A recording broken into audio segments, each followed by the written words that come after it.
السلام علیکم. کیا حال ہے آپ سب کے؟ الحمدللہ. چلیے شروع کرتے ہیں.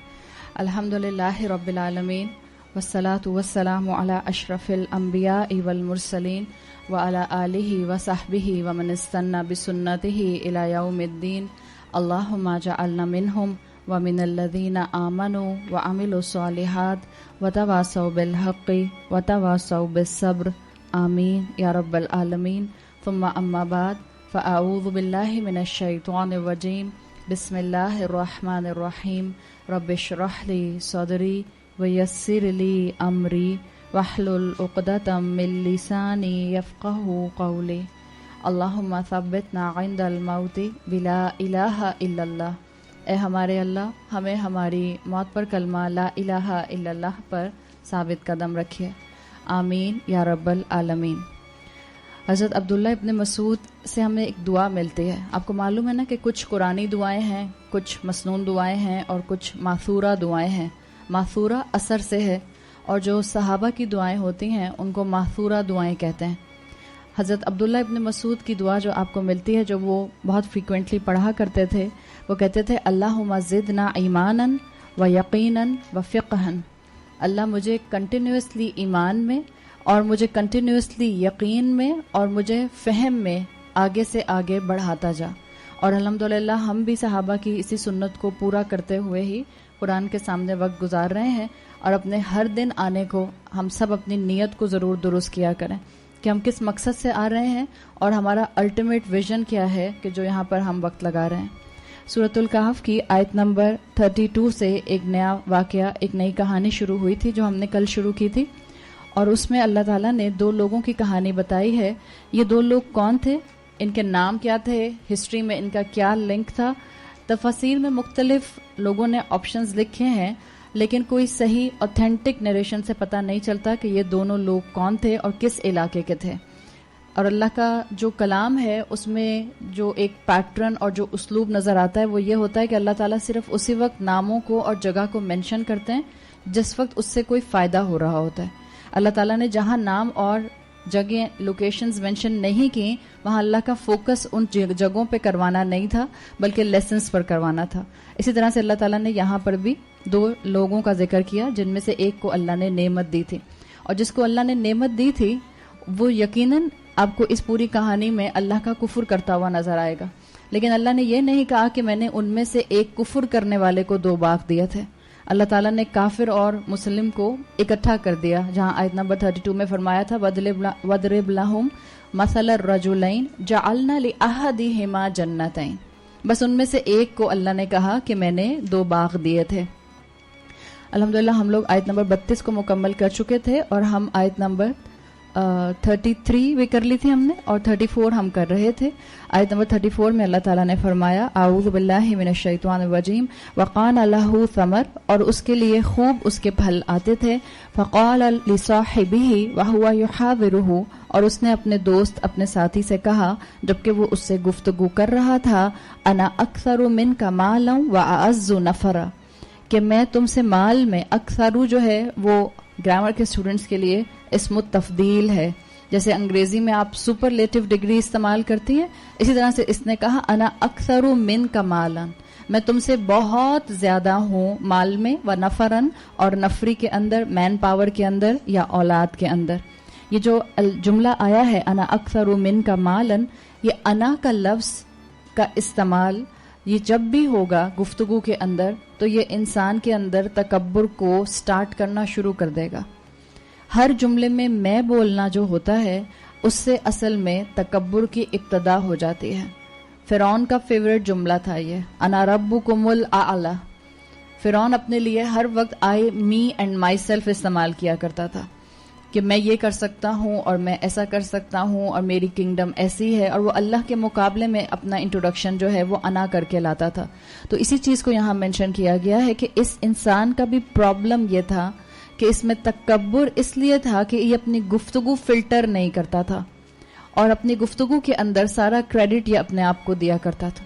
جو انسان اپنے آس پاس انا کا بلون بنا لیتا ہے اس کو آس پاس کے لوگ نظر نہیں آتے، اس کو آس پاس کے لوگوں کی فیلنگز کا اندازہ نہیں ہوتا. جو انسان اپنے ہی بلون کے اندر بیٹھا رہتا ہے, یہ انا کا بہت بڑا بلون ہوتا ہے.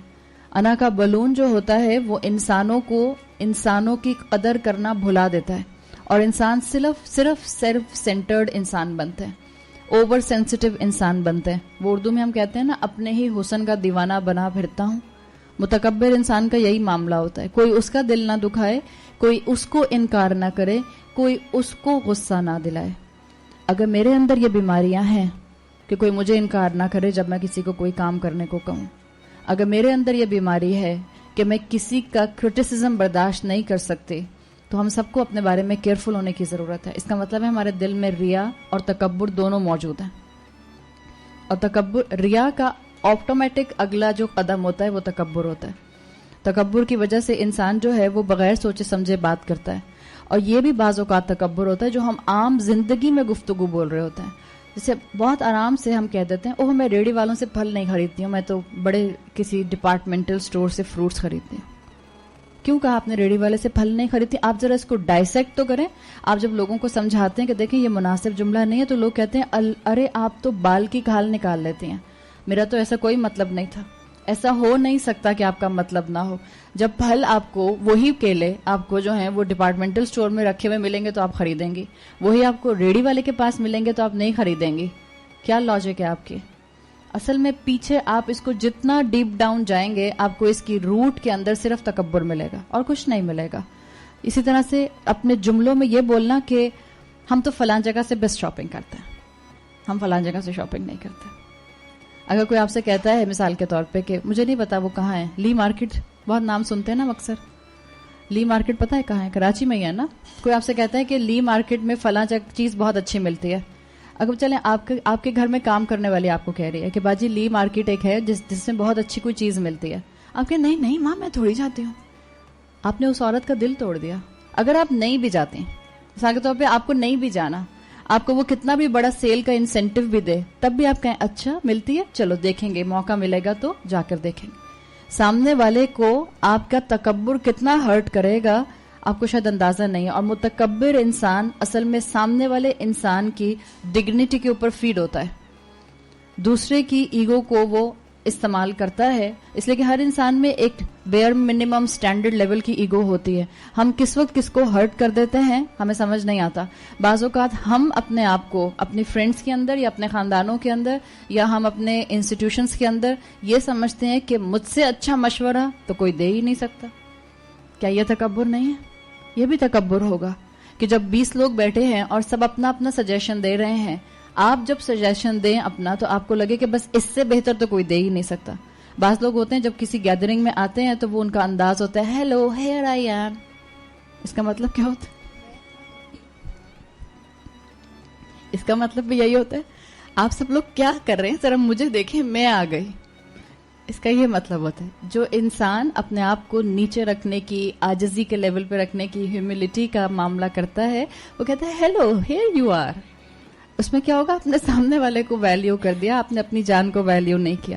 تو یہ چھوٹی چھوٹی چیزیں ہیں جو ہمیں اپنی گفتگو میں فلٹر کرنی ہے, اور جو ان آیات کے ذریعے ہمیں بتا رہی ہیں کہ ہم دیکھ لیں کہ ہمارے یہ جملے بتا سکتے ہیں ہمیں کہ ہمیں اپنے الفاظ سے تکبر کی بو آ رہی ہے. ہمیں اپنا سٹل انداز یہ جو ہے یہ دور کرنا ہوگا, ورنہ وہی حال ہوگا جیسے اس نے کہا انا اکثر منک مالا واعز نفرا. اعز جو ہے عزت والا, یعنی کہ میرے پاس جو کچھ بھی ہے وہ بہت ہی آنرڈ ہے, نعمتیں فرسٹ کلاس ہیں, اولاد بہترین ہے. نفرن جو آتا ہے وہ آتا ہے فیملی کے لیے, فالوورز کے لیے, اسپیسیفکلی اولاد کے لیے, یا جو ہیں وہ آپ کے امپلائی ہوں جیسے یہ بزنس مین تھا اس کے, یا اس کے نوکر ہوں ان کے لیے. تو ایک بہت جنرل ٹرم ہے.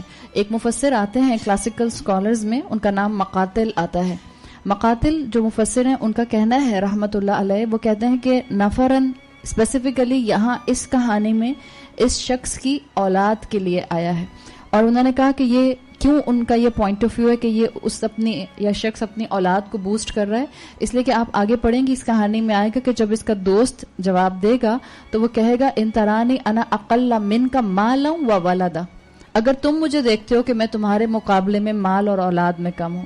تو اس لیے یہ جو مفسر قرآن ہیں مقاتل رحمۃ اللہ علیہ یہ کہتے ہیں کہ زیادہ چانسز یہ ہیں کہ یہ نفرن کہہ کے اعزو نفرن کہہ کے اپنی اولاد کا تکبر کر رہا ہے. اور اولاد کا تکبر وہی بات جیسے ہم نے کل کی تھی, ایک ان کے ایجوکیشن اور کوالیفیکیشن سے کیا جاتا ہے, اولاد کی خوبصورتی سے کیا جاتا ہے, اور اولاد کا تکبر جو ہے وہ ہمارے معاشرے میں اب بھی پڑھے لکھے لوگوں میں الحمدللہ کافی بہتری آئی ہے, لیکن اب بھی ہمارے معاشرے کے کراس سیکشن کے اندر بیٹوں کا ہونا عزت کا باعث سمجھا جاتا ہے, اور بیٹیوں کا ہونا جو ہے وہ کوئی ویلیو کی چیز نہیں سمجھا جاتا.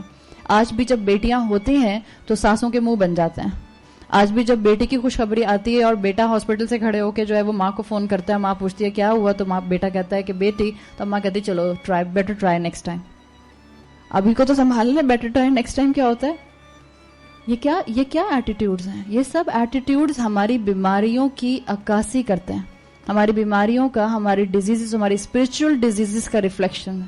اور ہماری یہ ساری بیماریاں صرف دور ہو سکتی ہیں قرآن کی روشنی میں بیٹھ کے.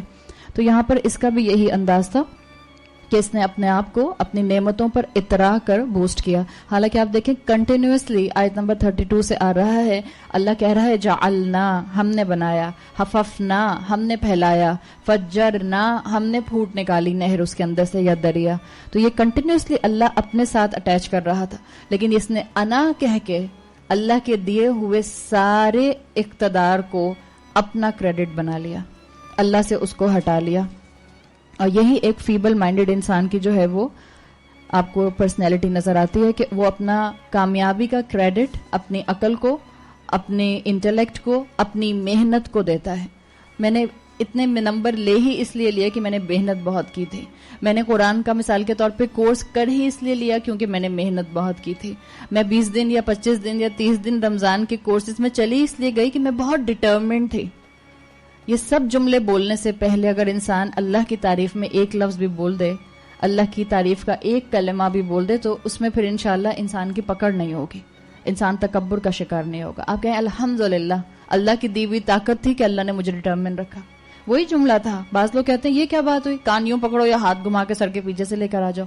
فرق ہے, یہ بالکل ویسا ہی فرق ہے جیسے ہمیں اللہ تعالیٰ نے کسی بھی آبجیکٹ کے سامنے جھکنے سے منع کیا ہے, لیکن ہم خانہ کعبہ کو سامنے رکھ کے, خاص طور پہ جب ہم طواف کر رہے ہوتے ہیں تو ہم اس کے سامنے سجدہ کر رہے ہوتے ہیں نا. کیا فرق ہے؟ یہ بس یہی فرق ہے کہ جس کا اللہ نے حکم دے دیا وہ صحیح ہے, جس سے اللہ نے روک دیا ہم اس کی طرف قدم نہیں اٹھاتے.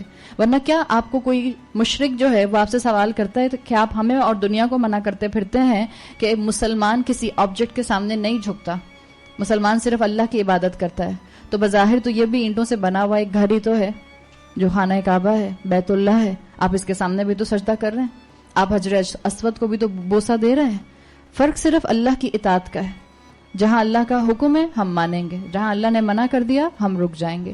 اسی چیز کو اگر انسان اپنی کیپچر کر لے تو انسان کا ایٹیٹیوڈ ایروگنٹ والا اور بوسٹ فل نہیں ہو سکتا.